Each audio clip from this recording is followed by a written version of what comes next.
Hey, I'm Sarah, and this is the Goddess in Training podcast. This isn't about being perfect or polished or having it all figured out. This is about what happens when you actually start listening to your body, your intuition, your patterns, your truth. I'm asking big questions and having real conversations, sometimes messy and sometimes magical, with people who've lived through it, grown through it, and still don't have all the answers. If you've ever doubted yourself, betrayed your gut, or wondered if you're the only one, you're not. Let's talk about it.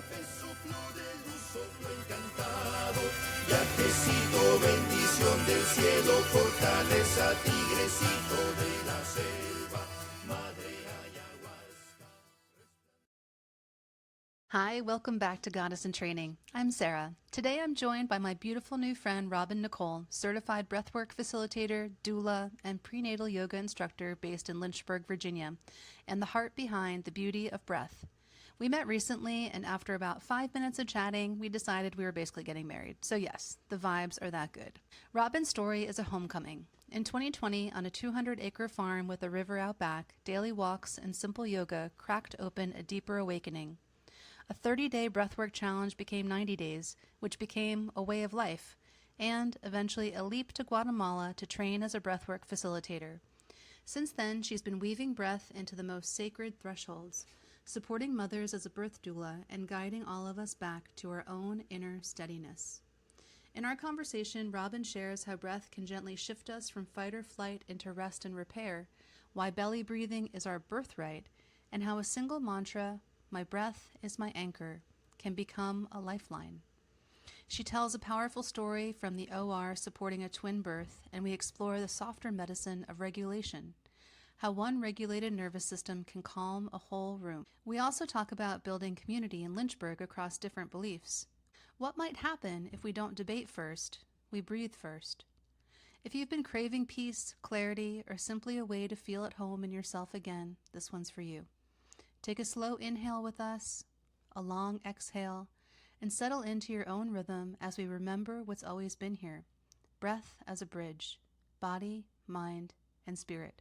Let's begin. Hi, welcome back to Goddess in Training. I'm Sarah, and today I am here with my beautiful friend, Robyn, who we met recently, but just in chatting before setting this up to record, we decided that we're going to get married. So we are now officially lifelong friends. I am so excited to learn more about Robyn's journey, and we originally started talking about breath work, and I thought that we would go into a lot about your being a birth doula. That's something that I'm really interested in. But I learned right before this that there's so much more that I think that we'll get into today. So, Robyn, thank you so much for being here. I'm so happy to be here, Sarah. Thank you for having me on this platform to be able to share what I am most passionate about, and that is my breath. And breath is the core of it all, right? Mm-hmm. Yeah. Yeah. So how did you get started with breath work? So honestly, my journey began in 2020. I was a paraprofessional at an elementary school, and like many others, one day I got sent home. I found myself with a lot of time and also a lot of questions and concerns. It was such a time of uncertainty that I really felt a pull to try to find what was certain in the world. And that is what some people would call, is what my spiritual awakening began. I now know that the spiritual awakening really doesn't stop once it begins. Yeah, it's not just one incident. It can happen many, many times. And really, I try to come to life every day and try to have an awakening every day. But it started with walking first. I lived on a 200-acre farm at the time. Wow. Yeah. So nature, getting into nature. And that started really clearing some of the thoughts in my mind. Walking about 5 miles a day on the farm and just being, it was actually in my backyard was a river. Yeah. So a lot of healing started then. Then early in my life, when I was in Colorado, I graduated from Colorado State. That is when I would say I also had somewhat of an awakening. And I knew that during that time in Colorado, I had started yoga, and yoga was really something that helped me to start grounding. Mm-hmm. And that is so with the walking, shortly after that, I started to incorporate yoga into my practice. Now, just for the listeners, I want to give just a little bit of my background so they can kind of know where I was at that point in my life. Sarah, from as early as I can remember, I lived with anxiety. At this point in my life, I'm almost certain that I even was born with it. And what I mean by that is, with the research that I've done, when you are in the womb of your mother as a female, some studies say 5 months. There's a couple studies that say 6 months, but within 5 or 6 months is when you're making the eggs of your children. Exactly. Yeah, in the Right. womb of your child, in the womb of your mother. So that is how I've done some ancestral studies on how the pain gets brought down from family to family, generation after generation. And my mom's mother died of cancer when she was pregnant with me. And so there was a lot of anxiety within her at that time when I was in her stomach. So I really do feel like I brought the anxiety with me into this, life. And so I have lived with that my entire life. I am 50 years old. So that was in the 70s when I was born. And there really wasn't, education for parents, that I was just a child that was called difficult, but it was really because I was crawling in my skin, in my own skin from the inside out every day of my life, Sarah. Oh my gosh. And of course, as the story goes, and a lot of the listeners will be able to identify with this, turns into high school. You start self-medicating with alcohol. I was using cannabis in the wrong way. I was abusing it, not using it as a medicine. I believe in plant medicine, but at that time I was not using it as plant medicine. And that was creating more anxiety. And then also, because we live in a society that really we are not taught to feel, we're told that we shouldn't feel, the old stories, they get stored in our cells, in our muscle tissue, in the water that's within us. And we bury them. And the anxiety and the depression and everything lays over top of them. And so it's hidden. You don't even know that they're there. So all of that has been going on for years and years. And yeah, I had times of breakthroughs with pharmaceutical drugs and medicine that really did help me and to get me out of states of severe anxiety or severe depression. But it was just a Band-Aid. So that leads me all the way back up to the story of that's the life I've been living, just kind of the ups and downs, And in 2020, when all of the COVID hit and the uncertainties hit, and I felt like that we weren't being told the truth, it was really a doorway to the awakening and my spiritual journey. Yeah.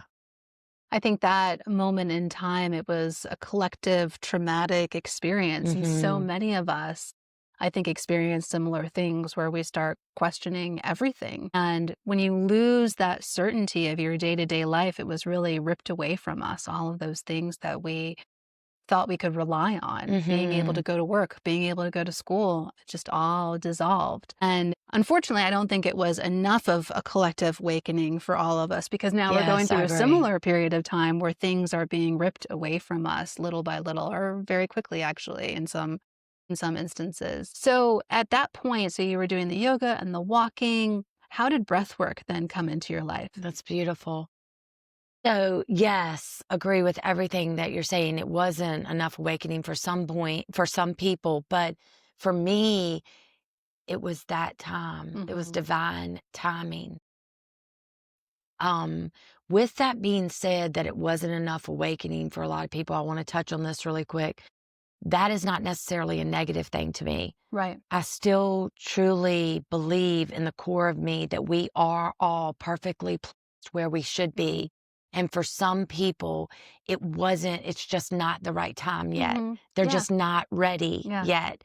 But and if you find yourself listening to this podcast, this could be an invitation that Mhm. maybe things are opening up for you. But yes, back to the breath work. So with the walking and the yoga, I started creating space within myself. And I could start feeling that. I could start feeling me start to breathe again. I didn't have to worry about social anxiety because I wasn't going anywhere. I was at home on the farm. And so that was taken out, which I think was a huge part for me because the social anxiety is what got me locked into the loop every day. I would go back into the world, I like to call it the matrix, but I would go back into the workforce, the matrix, the everyday life that we have to deal with. And that would get me back into the anxiety. So then at nighttime, I would come back, have to wind down. Well, this was a time where I was at home, my safe space, and I was able to start getting the mind to calm a little bit. So with the walking and the yoga, breath found me. Mm. It found me. I was just doing yoga from YouTube videos every morning, and I came across a breathwork challenge. It was a 30-day breathwork challenge. So I was like, this sounds interesting. I'm going to do it. So, and one thing that I have on my side is and it's the Capricorn in me. I like things to be 100%. Uh-huh. Why we're going to do it if we're not going to do it 100%. Uh-huh. So when I am going to take on a challenge, that meant a lot to me. Mhm. So I started doing the breathwork challenge. And at the end of the 30 days, I noticed that I was controlling my own anxiety. Wow. Now, that's a big statement. And I want to clarify that because I don't want to mislead anyone. It was very, very subtle. It was a subtle, subtle change. Mm. But was able with the walking and the yoga that my mind was clear enough that I could listen to that change and I could feel it just ever so slightly. So then I decided that I would do the 30-day challenge 2 more times. Oh, wow. Yes. So the 30-day challenge for me ended up being 90 days. And my world opened up. Oh my gosh. Yes. From that point on, breath work became a daily practice in my life. And we'll get more into that, I'm sure, Mhm. as the podcast goes on. But that led me to Guatemala. So I went all the way to Guatemala and met 14 strangers, and we went into the forest of Guatemala, and we became breathwork facilitators. And then that was for 14 days, and I came back home and started integrating that into my daily life and trying to build my business, which is the beauty of breath. From there, it was probably about a year to a year and a half later that it became quite evident in my journey that I was to start holding space for others. And that's where doula and the prenatal yoga came in. It was a very natural transition to bring those into my practice with me, and that I wanted to hold space for mothers, bringing life into this world. When I was pregnant with my children and going through that transition from not motherhood to motherhood, I had a feeling at one point. I was like, I think I would like to be a birth doula. And then your children grow, and it just never really stuck with me. But I love those moments of transition. And so now with the coaching I do, it's really, I call myself a transition doula, just sitting with people and holding space going for people I going through love any kind of transition. But birth and death. It's just such an honor to be with people and be witness to what they go through in those periods of it. time. Talk a little bit more about your experiences with being a birth doula. Yes, I'd love to. And first, I'd like to state that I'm still early in Yeah. my journey with the birth doula. I've only had one client. I've been with other doulas and experienced it and had children. I don't have one child of my own, and family members, but I'm still early in that journey. So we can Yeah. learn together in that. But my first client, she had twins. So not only did I have one birth, I had two, and it was amazing. And she was an amazing first client, which I truly believe was woven by the divine spirit of God to give me, for our paths to cross. So my very first client, we are a lot alike. First of all, our belief systems, but in the journey as a doula, it's very important that I don't bring my belief systems in. It's all about the mother and their partner. It just so happened in this situation that we are very much alike. And that really opened the door for me to bring more of my authentic self and really what I believe that breath does for us. And that is a bridge between body, mind, and spirit. So what I mean by that is we started from the very beginning with her in journaling, mantras, and a breathwork practice. So a breathwork practice for a mother-to-be, a pregnant lady, is quite different than it would be, yes, for Yeah. people that are not. And there's many different modalities in breath, and different pathways that you can take with breath. With the mother and child, we do not want any heavy breathing. I do a breathwork practice that takes you into a different state of consciousness, which is conscious connected breathing. None of that is done with a pregnant mother. This is, when I talk about breathwork in a mother-to-be, it is deep, connected breathing within you. So breathing that we really all should be doing on a daily basis. And what we did do when we were a child, when we first entered this world, but with our lifestyles and busier, we are now breathing from our chest and not our belly. So the very first thing that we did, we started with just 10 minutes a day, incorporating belly breathing, where she could start connecting with the embryos and start grounding herself. What I found is very important, what I feel is very important, and what I found is very important through working with her is that when we take time in the beginning to build the foundation, and that's why I like to start with mantras. I would give her mantras every week, such as the breath is my anchor is my breath is my anchor. Putting that on your phone, I believe in having mantras, all around your house, positive, things that you can say to yourself. We really needed, what I really like to do is to give the invitation for the person to really go within so they can start listening to themselves. And we can do that through mantras and positive thinking. And then from there, we started with 10 minutes of breath work. In the morning, you could do 5 minutes. I'm talking about 10 minutes a day. In the morning, you could do 5 minutes in the morning, 5 minutes at night. It's that simple. That's what I started with. And over like a week's time of doing that, you will start to feel you anchoring inside of you. So she was dedicated mother, such an amazing first client to have, so dedicated. She did her practices and her prenatal practices. And I'll tell you more about that every morning and every night.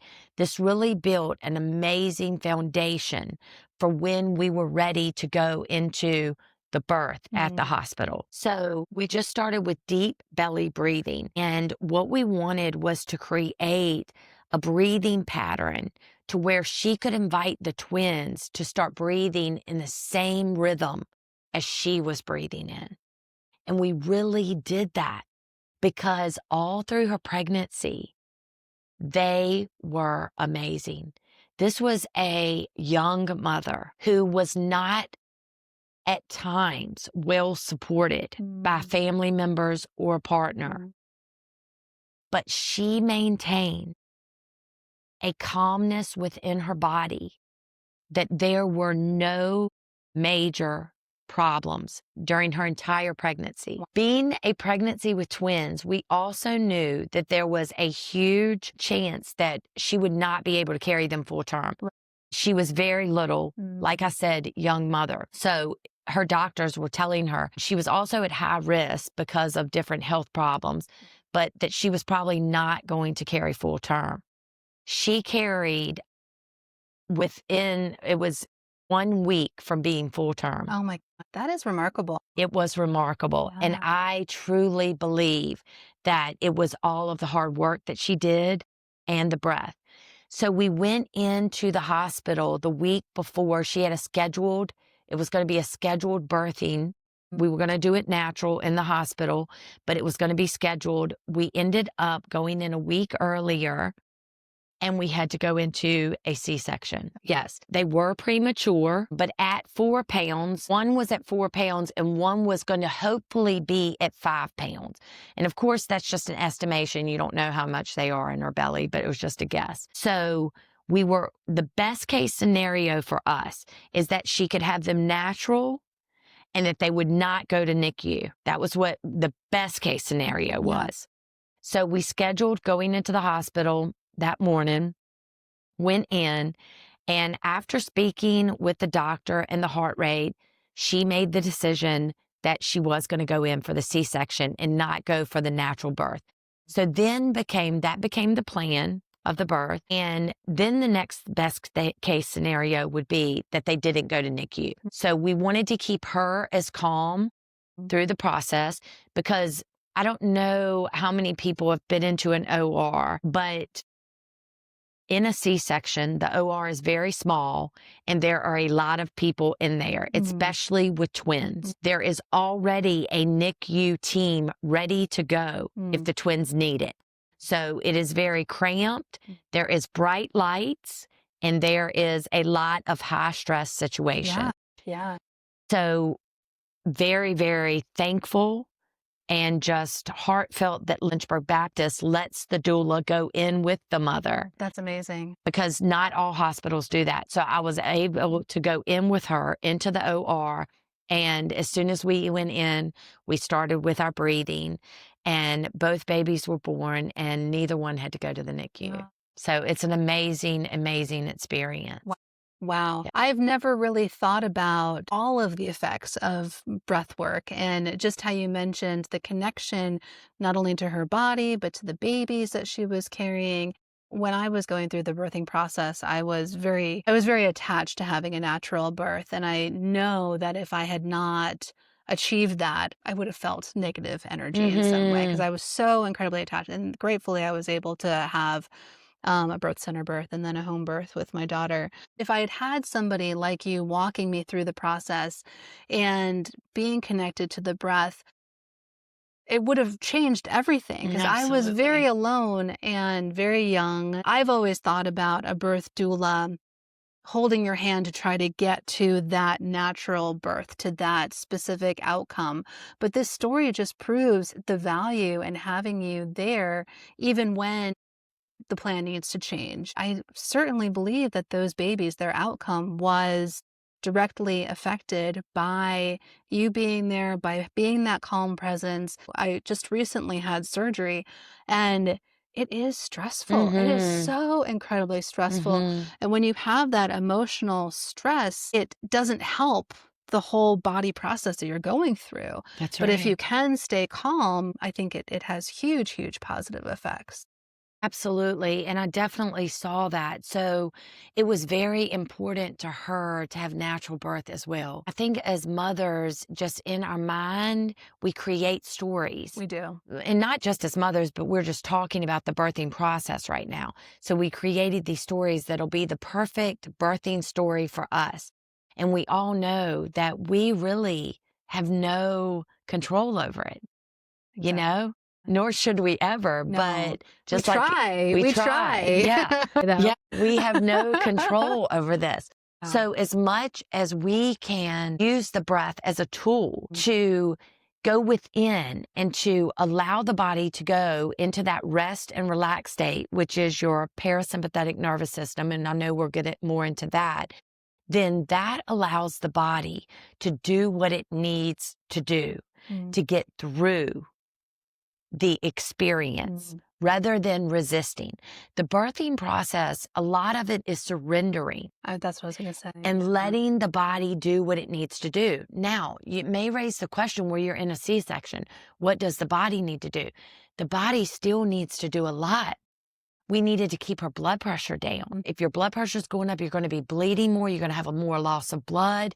You know, there's already going to be less oxygen. That's why they put the oxygen mask on you, because when you open us up, you know, the oxygen's coming out. So we wanted to create a situation, and we did that also with music. So with music, with her breath, with mantras, we created a container that would keep the body in the parasympathetic nervous system in the rest and the relaxation state, to where the doctor could just do what she needed to do and the babies could stay in a calm state when they were being pulled out. And it really was interesting to experience the two twins, the two different births. Each twin, baby A and baby B, had a different experience being pulled out and opened up into this world. So baby A, the entire pregnancy was very, very comfortable, very nicely snugged right down, even at the last bit of the pregnancy, was ready to come through the canal, was eating perfectly, had weight perfectly, everything perfect. Baby B, and why we needed to go into the C-section, is because she only had one placenta, and baby B was losing nutrition. Okay. Yes, and was not getting as much room as baby A. Well, when the babies were born, the interesting thing is that the reverse happened. When baby A come out, baby A was so comfortable inside her mother. When baby A come out, she did not like it and she went into shock. Really? And actually stopped breathing. Oh my gosh. So I tell that story because that tells a lot about breath and what is taking place inside of us and the connection that we have. Yes, baby A was comfortable because she was snug in her mom and she was getting a lot of the nutrition and all of that, but she was breathing from within and felt that connection to source the whole time. When baby B came out, baby B, her oxygen and stuff was being cut off inside the mother. And when she came out, she was so glad to get a breath of air from the outside that she was absolutely happy, like did one little cry and then was smiling and everything. Now, before I go any further, they spent time, put baby A on mama's chest, and everything was fine with baby A. Neither baby went to the big NICU. But I think this is a beautiful, beautiful analogy of the duality that we live in this world, and that what we experience on a day-to-day basis. There is the reality of being here, and we breathe on the outside, but there's also, we all know there's something more. There's something more that we're connected with, and that happens on the inside. And that's what breath can take you to.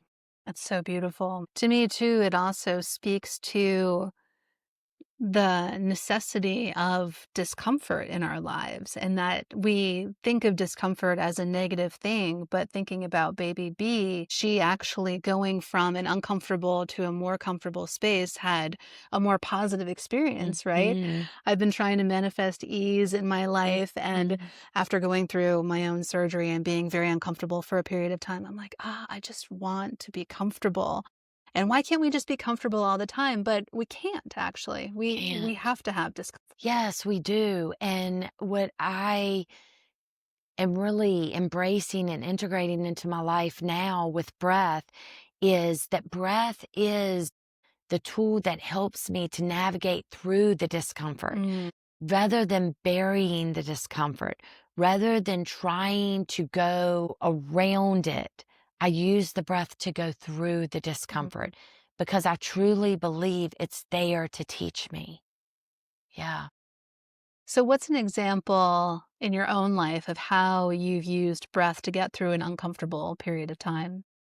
Wow, that's an amazing There are probably so question. many. There are so many. What's coming to mind right now for me to speak on is early on in my journey going to Guatemala. I was still experiencing anxiety on a day-to-day basis at this point. Was it much better? Yes. With breath work, it was much better. And we can get into the daily practices and the more mechanics of it, in a little bit. But I can imagine too, it was exacerbated by going to a foreign country. You Right. purposely put yourself in a very uncomfortable position where Exactly. you don't know the language, you don't know the food or where you were going, and you were by yourself too, right? So somebody with Exactly. anxiety, you were like, all right, I'm doing this. Yes. Jumping So head first. to put that in perspective, I had so much anxiety at times in my life, I would not even call in a pizza because Mm, even speaking on the phone to them would cause so much anxiety. wow. And so your anxiety had to have been much, much better to be able to even step on the And plane, contemplate off of doing the that. plane. Right. Yes, by Even think about myself. it. Yeah. So, yes, so I knew gearing up for this trip, at this point, I had done the breath work for the 90-day challenge, but I no means was experienced with it. I just knew that what I had fallen onto, what had found me was working, and this was something bigger than me. Mm. So I was just using it on a daily basis to try to be able to get on that plane. Because once I got on the plane and I got over there, Yeah. I was there. So I was just using the breath to be able to make it to get on that plane. And it got me there.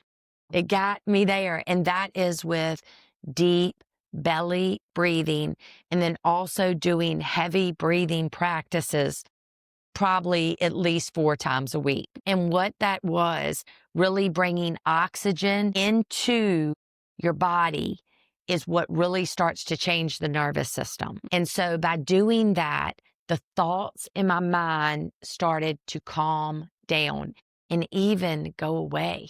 Wow. I was also doing practices as like walking on the farm to the river, which was very hilly. I would walk and look straight ahead and not look down. I would fall sometimes, but I would breathe, just keep walking, and I would breathe and I would start building trust with the divine spirit that I was divinely protected. And so with breath work and these practices, it led me to Guatemala. And when I got over there, being with most of the people were from Germany, Mm. actually. There was only 3 of us from the States.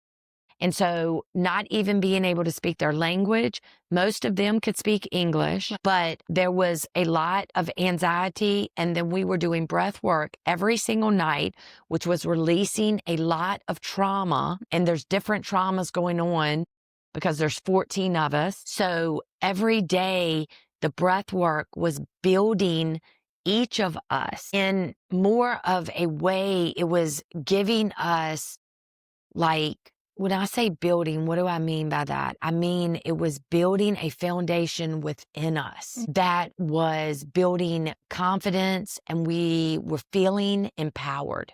Wow. Yeah. And I left that journey just transformed and remembering who I am and the divine being that I am.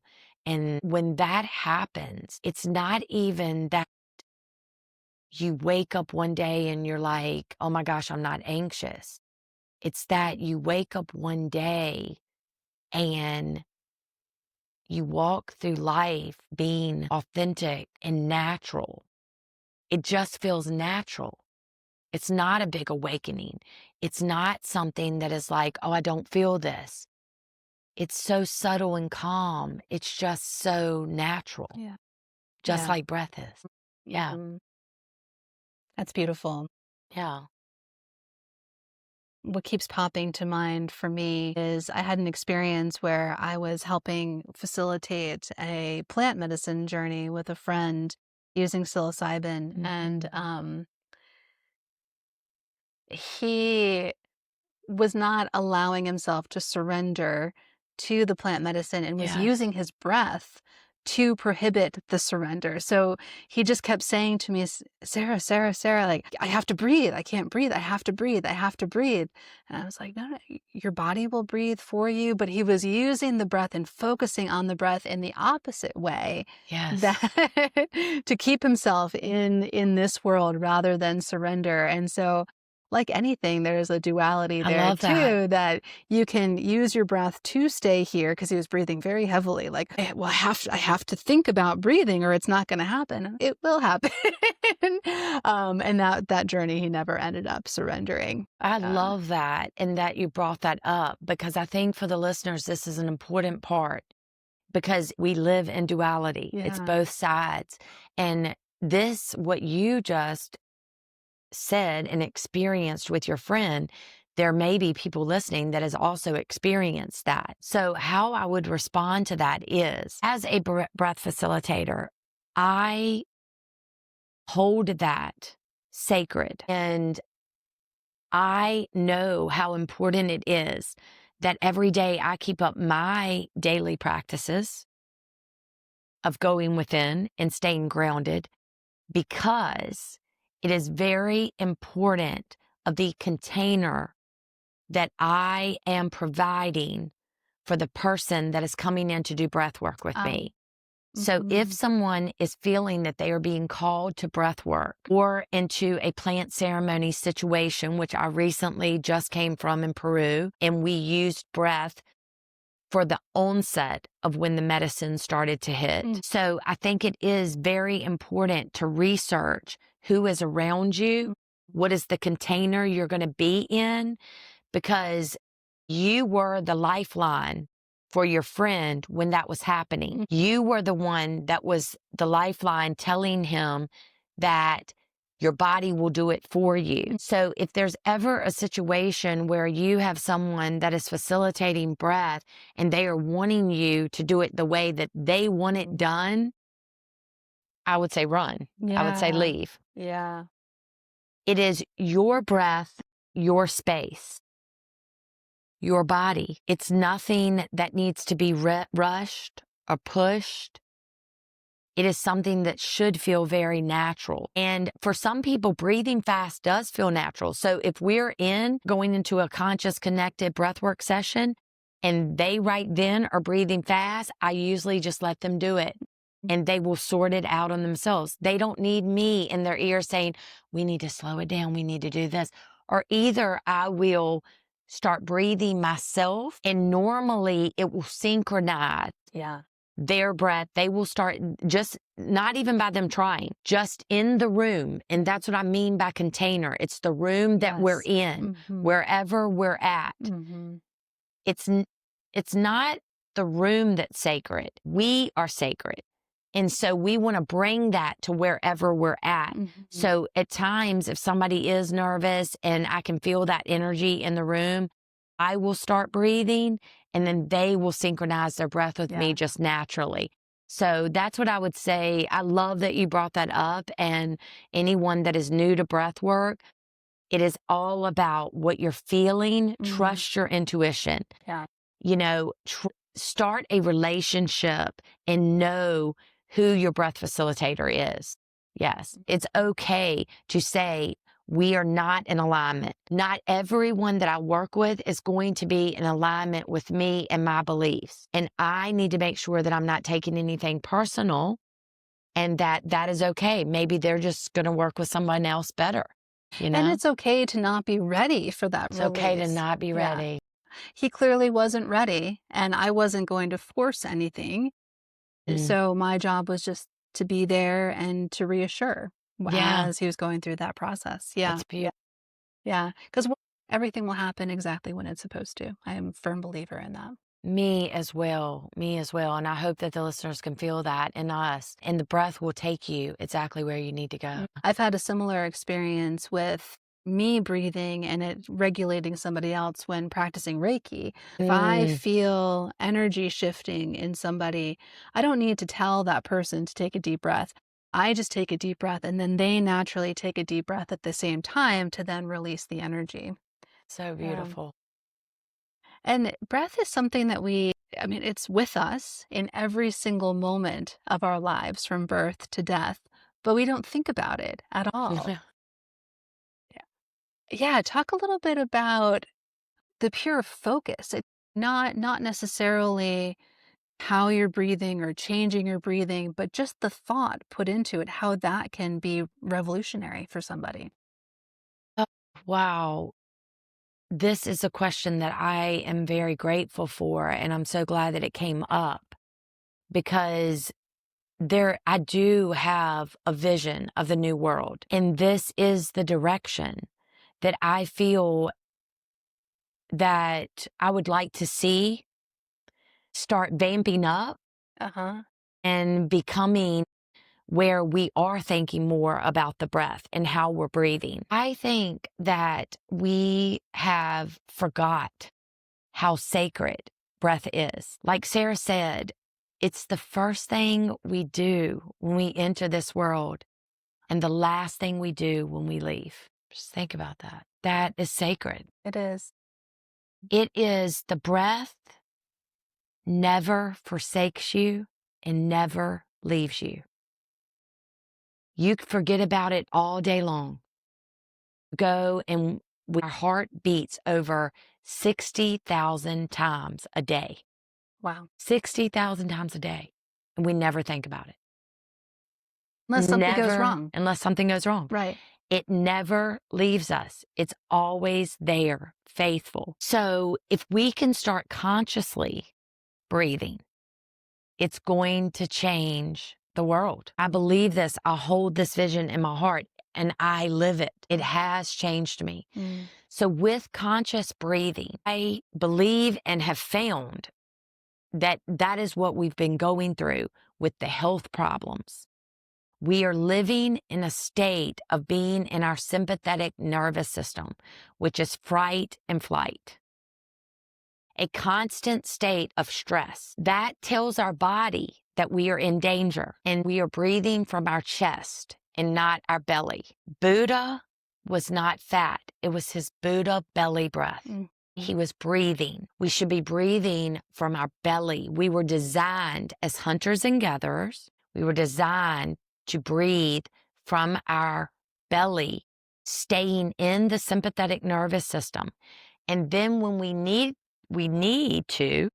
trigger the sympathetic nervous system, Mm. and it gives us that burst of adrenaline Right. to do whatever we need to do, Mm-hmm. whether it is freeze, fight, or flight. Mm-hmm. That is the way our body is designed. But because of the hundreds of years and, the way we've been westernized and everything has sped up Yeah. faster, faster, faster, we have changed our breathing pattern and forgotten that our natural breathing state. And really you can watch, if you take a mother that, nobody's life is perfect, but if you take a mother that has gone through a very natural, beautiful pregnancy and all the support she needed, everything the baby needed, you can watch that baby breathe and the baby is breathing from the belly. Wow. We lose that. The older we get, the faster things get, and we start breathing from the chest. And when you're breathing from the chest and your body is in a constant state of feeling it is in danger, that is when disease, anxiety, depression, all of those things take form. And we see the problems that we see now. And then that is where we need to go get help, surgeries, medication, things like that. I have experienced being my own doctor and healing my own body from this lifestyle that I've been living now for almost 6 years. That's So amazing. I have experienced it, and I am a firm believer that we can get back to that. And so let's consciously think about breathing. Let's start thinking about breathing. And I started with 10 minutes a day, and you can too.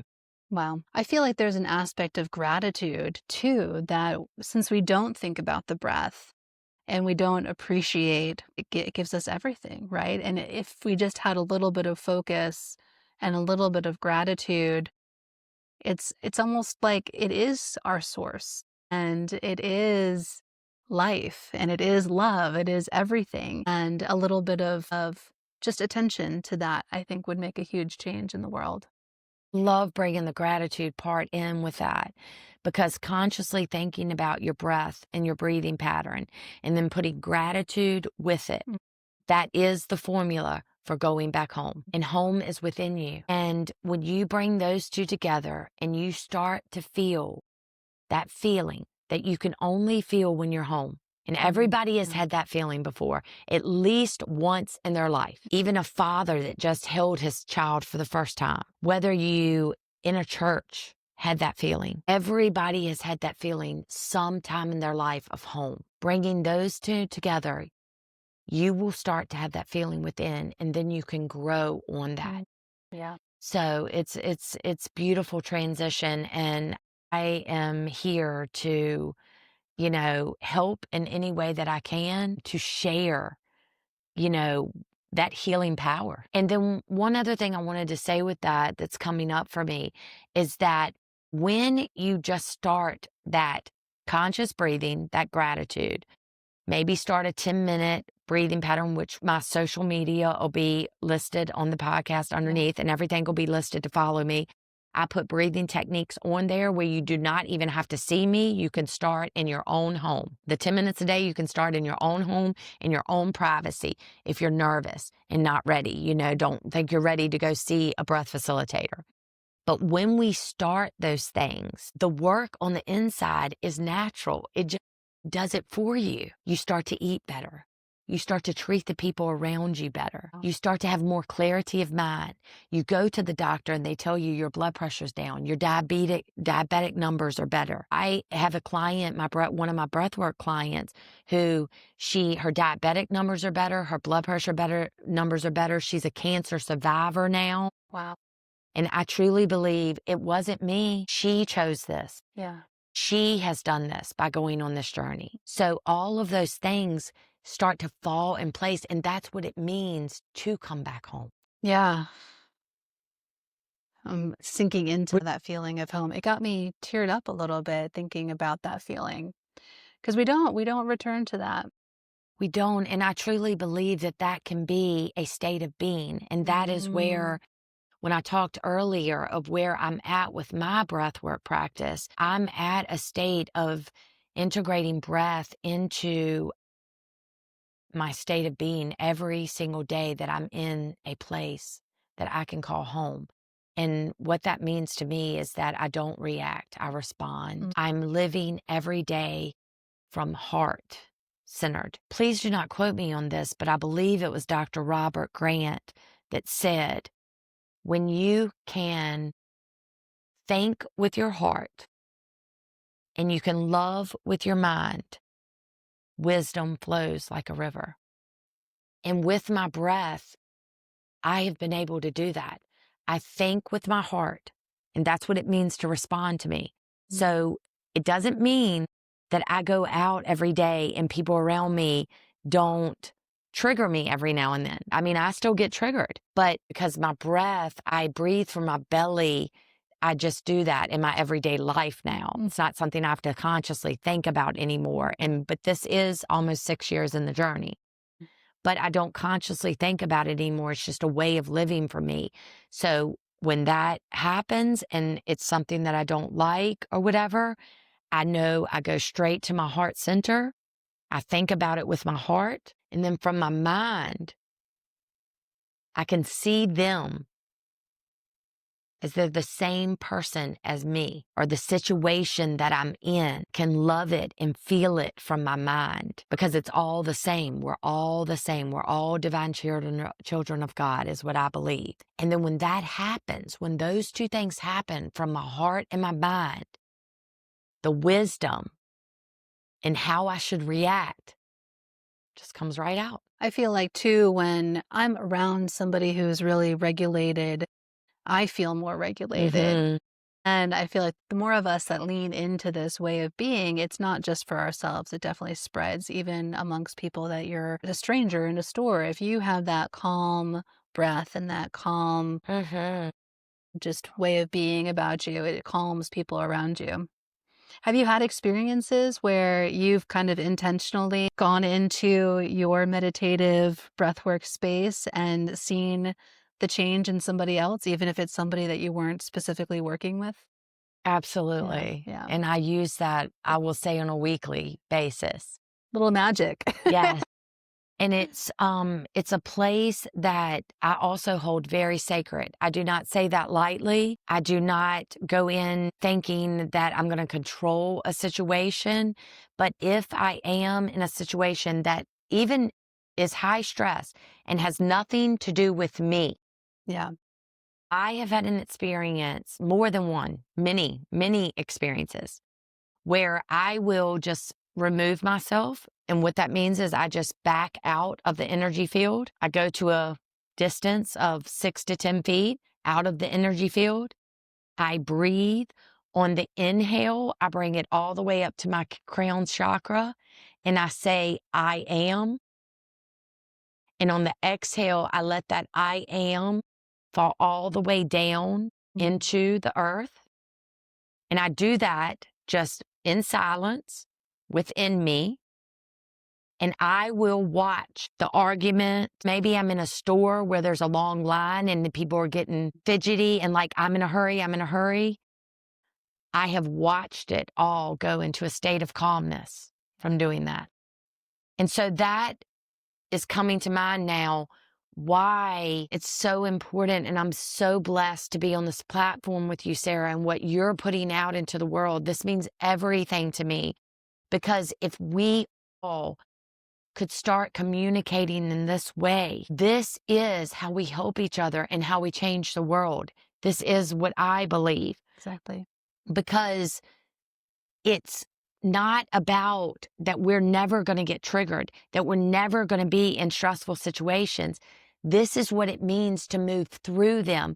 And sometimes I need the person that's going to breathe and hold the space for me because I'm not able to do that moment. Like there's situations that are still going to trigger me. I mean, I'm not even going to say them because I don't want to manifest anything out into the world.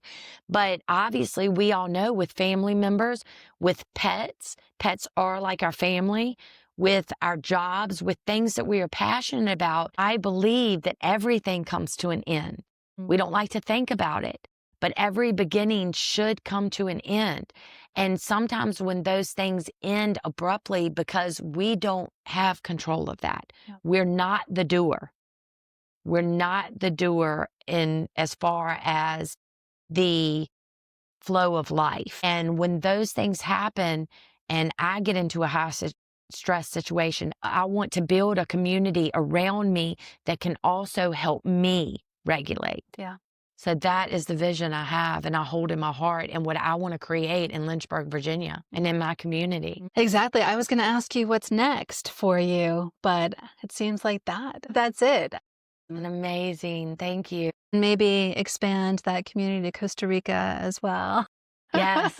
So what's next for me? Everything and anything I'm open to. And the most amazing thing is that I am perfectly comfortable for the first time in my life being in the unknown. I do not even want to know because I know more than anything that I know nothing.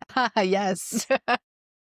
And I know everything at the same time. So all the answers are within me, but also I know nothing. And it's comfortable being there and letting the expression of God. I say God, and sometimes I call him source. Sometimes I say universe. You'll hear me say true Mother Gaia because that is the feminine, the motion that moves. The bride and groom come together for creation. And so, I just want to be in a state of co-creating like we're doing here right now with everyone around me. I did not think that Lynchburg was going to be the place because I am, as of right now, the only breath facilitator in Lynchburg, Virginia. There was someone that was here before me last year, and it did not work out, and she needed to move back home. There is a practice. I'm not going to name it because I'm not sure and I don't want to misname it, but there is a practice that is bringing oxygen to Lynchburg. And I'm in complete support of that, because more oxygen that we can get into the system, it starts to change the physiological makeup of the body. Yeah. It starts to calm down the CO2 levels, start to calm down the thoughts that are constantly running as a program within your brain. And when that starts to happen and we start to enter into that parasympathetic, our body knows that it's not in danger and that it's safe. And that's when you can become the captain of your ship and start healing, and the healing properties that you have within you and the gifts that you have within you can start to be released. So I want to bring that to Lynchburg, and I want to build a community that it is safe to feel. And like we were talking about, sometimes those feelings are uncomfortable. But if we can start to breathe and start to have people around us that when it's uncomfortable, we can move through them instead of storing them in our body, we're going to see a different world. We're going to experience it. So many people are talking about, well, how do we communicate with people who have such very different beliefs than we do? And Lynchburg is a really great example of that. There are people who are very, very entrenched in a very specific kind of Christianity. And like, how do we have those conversations? And maybe the answer is, let's just breathe together. Love that. Maybe that's it. Maybe we don't need to talk. Maybe we can just breathe. I love it. And I would suggest try it. Get with your friend, try it with someone you're comfortable with, and y'all just sit in a room and breathe and watch and feel how it changes everything around you, the energy all around you and within you. Being from a community that is deeply rooted in faith. Yeah. The breath is universal. It is. It's something that we all have in common. Exactly. So, I mean, what better way to bridge a gap that I do feel we experience here? What better way? And especially because Lynchburg is becoming more diverse. People are moving here because it is a beautiful community to live in. Yeah. The people here are amazing people. But to bridge that diversity, maybe there is different belief systems. I mean, not maybe, there is different belief systems, and we don't all believe the same way. We don't all walk to the beat of the same drum. Right. We walk to the beat of different drums. Breath is universal. It is. It's all the same for everybody. Yeah. You know? Yeah. Oh, Robyn, thank you so much. This has been such a beautiful conversation, and I keep getting teary-eyed. Thank you. Thank you. And I'm so thankful, honestly, of what, Sarah, we've co-created here, because I hope that everyone listening will be able to feel this in this podcast. But the room right now is so calm. It is. It's so of a high frequency. And high frequency means that the frequency waves are very slow. Everything has slowed down a little bit. It's not speeding up. And I think our conversation has flowed so beautifully and naturally and elegant. It has been elegant. Been very elegant and very soft. And that's what we both are bringing and creating in this container. So thank you so much, Sarah. Thank you, Robyn. Oh. And thank you all.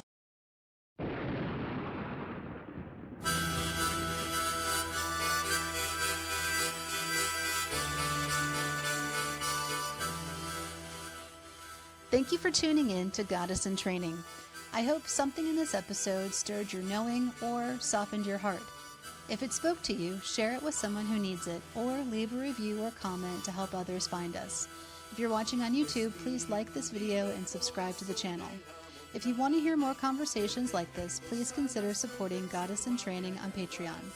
For more tools and offerings to deepen your intuition practice, visit goddessintraining.online. You can also join the Scroll of Seshat on Substack for twice-weekly stories of how I followed my intuition.